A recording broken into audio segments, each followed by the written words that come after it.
দর্শক আসসালামু আলাইকুম।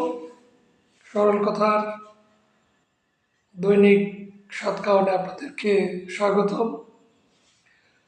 একটি বিষয় আপনাদের সাথে শেয়ার করতে চাই। আজকে বিভিন্ন কথার মাঝখানে আমার এই কথাটা বারবার মনে হতে লাগলো। কথা বা শব্দ চয়নের কারণে রবীন্দ্রনাথ ঠাকুর হয়েছেন, শব্দ চয়নের কারণে কাজী নজরুল ইসলাম হয়েছেন, শব্দ চয়নের কারণে জীবনানন্দ দাশ হতে পেরেছে।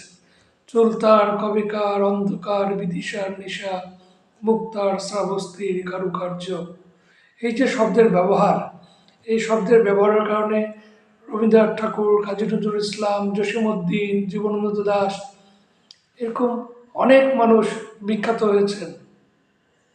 ঠিক এই শব্দ চয়ন এবং শব্দ ব্যবহারের ক্ষেত্রে সাবধানতার জন্য অনেকেই বর্তমান মিডিয়ায়, সোশ্যাল মিডিয়ায়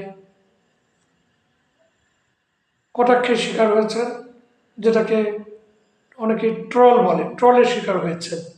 আমি বিগত কয়েক দশকের কয়েকটি মাত্র উদাহরণ আপনাদের সামনে তুলে ধরতে চাই।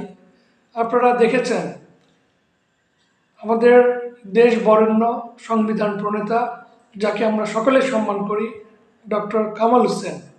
ডক্টর কামাল হোসেন স্যার, উনি 18 সালে জোটবদ্ধভাবে আন্দোলন শুরু করেছিলেন।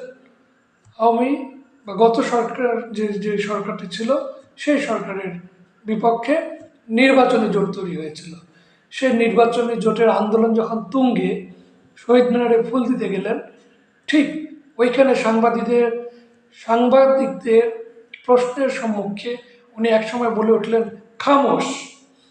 এই খামোশ শব্দটি ব্যবহারের পর থেকেই ওই সময় আন্দোলনে ভাটা পড়া শুরু হলো এবং ওই শব্দটিকে মিডিয়া এমনভাবে ট্রল করা শুরু করলো যে ডক্টর কামাল হোসেন স্যারের মুখ থেকে নিঃসৃত শব্দটিও যেন এদেশের মানুষের বিশ্বাসকে ভঙ্গ করতে শুরু করলো, এমনভাবে বিষয়টি উপস্থাপন করা হয়েছিল।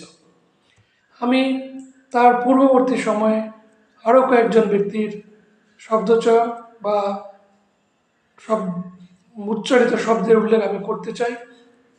আপনারা জেনে থাকবেন, আমাদের দেশের রাজনৈতিক দলগুলোর বিভিন্ন মন্ত্রণালয়ে যখন রাজনৈতিক ব্যক্তিত্বরা দায়িত্ব পালন করে, তখন তারা দায়িত্ব পালনকালে যেসব ব্যক্তিকে দায়িত্ব দেন, তাদের মুখ থেকে অনেক সময় কথাগুলো বের হয়েছে।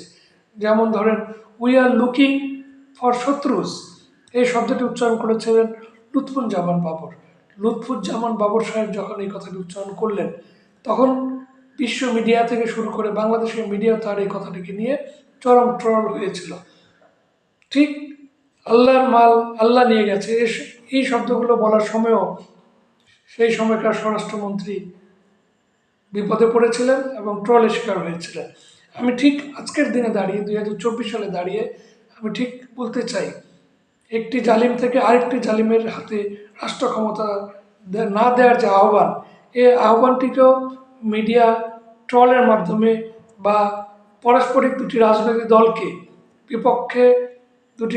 দলকে সমমনার দুটি রাজনৈতিক দলকে মতাদর্শের ভিন্নতার কারণে মিডিয়া আজকে তাদেরকে মুখোমুখি অবস্থান করার যে কৌশল অবলম্বন করেছে, এটাতে মূলত মিডিয়ার টিআরপি ব্যবসার যে লক্ষ্য, সেটি পূরণ হতে যাচ্ছে বা সেটি পূরণের পথে তারা এগিয়ে যাচ্ছে।